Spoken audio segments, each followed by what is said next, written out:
नमस्कार दोस्तों, एक बार फिर से स्वागत है आप सभी का मेरे YouTube चैनल पर। मेरी आज की कहानी का शीर्षक है बुद्धिमान केकड़ा। एक समय की बात है कि एक तालाब के किनारे एक सारस पक्षी रहा करता था। तालाब में बहुत सारी मछलियाँ थीं। सारस प्रतिदिन भरपेट मछलियाँ खाता था। ऐसे कई साल बीत गए। सारस बूढ़ा हो गया। अब वह आसानी से मछलियाँ नहीं पकड़ सकता था। जो एक आध मछली उसके हाथ लगती, उससे उसकी भूख नहीं मिटती थी। कभी कभी वह एक भी मछली नहीं पकड़ पाता था। वह चिंतित रहने लगा कि यदि इसी प्रकार से चलता रहा तो वह जल्दी भूखा मर जाएगा। उसने एक उपाय सोचा। वह तालाब के किनारे उदास सा मुंह लटका करके खड़ा हो गया। मछलियां उसके पास से गुजर जाती, लेकिन वह उन्हें पकड़ता नहीं था। तालाब की मछलियां, मेंढक और केकड़े सारे सोचने लगे कि सारस को क्या हुआ है और वह इतना दुखी क्यों दिख रहा है। तब एक बड़ा सा केकड़ा उसके पास आकर के पूछता है, कहो काका, आज गुमसुम क्यों बैठे हो? मछली वछली नहीं पकड़ोगे? सारस ने कहा, क्या करूं भतीजे, बात ही कुछ ऐसी है। मैंने जीवन भर इस तालाब की मछलियां खाई हैं। अब समय बदल रहा है। यह सोच करके दुख होता है कि अब जल्दी ही सारी की सारी मछलियां मर जाएंगी और मैं भी बिना भोजन के भूखा मर जाऊंगा। केकड़े ने पूछा, क्यों काका, मछलियां क्यों मर जाएंगी? तब सारस ने कहा, मैंने लोगों को कहते हुए सुना है कि वे इस तालाब को मिट्टी से भर देंगे और उस पर खेती करेंगे। अगर उन्होंने ऐसा किया तो एक भी मछली जिंदा नहीं बचेगी।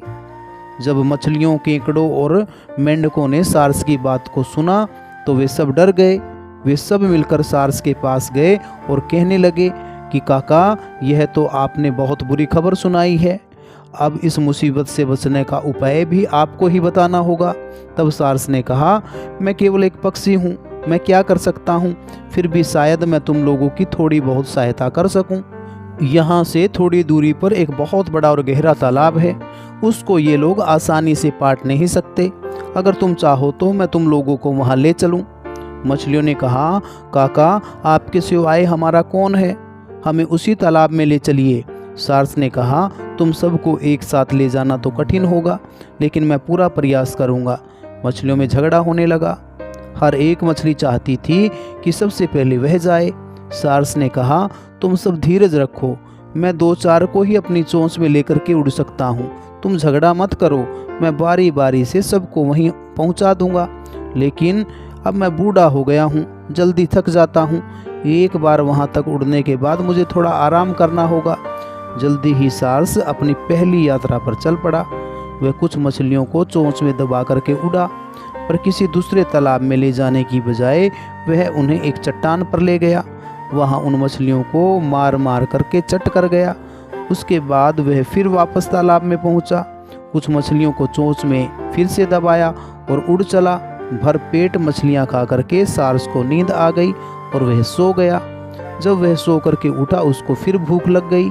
वह तालाब पर पहुंचा और कुछ और मछलियों को ले आया।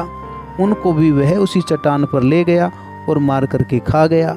इस तरह जब उसको भूख लगती तो कुछ मछलियों को दूसरे तालाब में पहुंचाने के बहाने वो उनको मार करके खा जाता था। अब तालाब में बहुत कम मछलियां बची थी। उनमें एक केकड़ा भी था। उसने भी सारस से कहा, मेरी भी जान बचाइए काका, मुझको भी यहाँ से ले चलिए। सारस ने तब मन ही मन सोचा, चलो एक दिन केकड़े का ही भोजन किया जाए, मुंह का स्वाद भी बदलेगा। फिर वह बोला, हाँ दोस्त, मैं यहाँ तुम्हारी सहायता करने के लिए ही तो खड़ा हूँ। चलो मैं तुम्हें दूसरे तालाब में ले चलता हूँ। वह केकड़े को लेकर के उड़ा।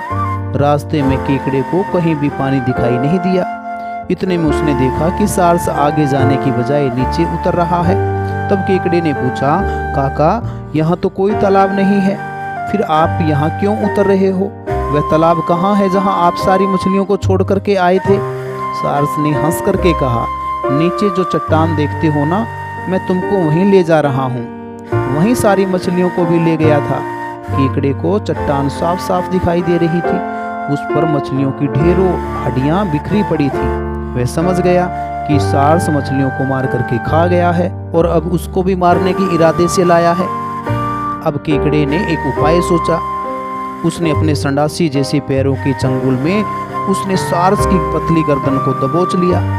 सारस ने अपने पंख फड़फड़ाए और गर्दन छुड़ाने का प्रयास किया, लेकिन केकड़े ने उसे नहीं छोड़ा।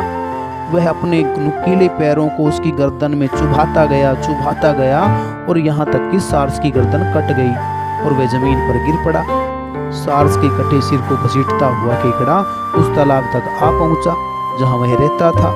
मछलियों ने केकड़े को देखा तो उससे पूछने लगी, क्या बात हुई भैया, तुम लौट क्यों आए?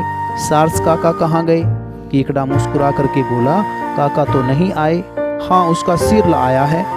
उसने मछलियों को सार्स का सिर दिखा करके बताया कि वह किस तरह उनको धोखा दे रहा था। अब उसने सार्स को मार दिया है। धोखेबाज सार्स से छुटकारा पाकर के सभी मछलियां बड़ी खुश हुई और केकड़े का बहुत धन्यवाद किया।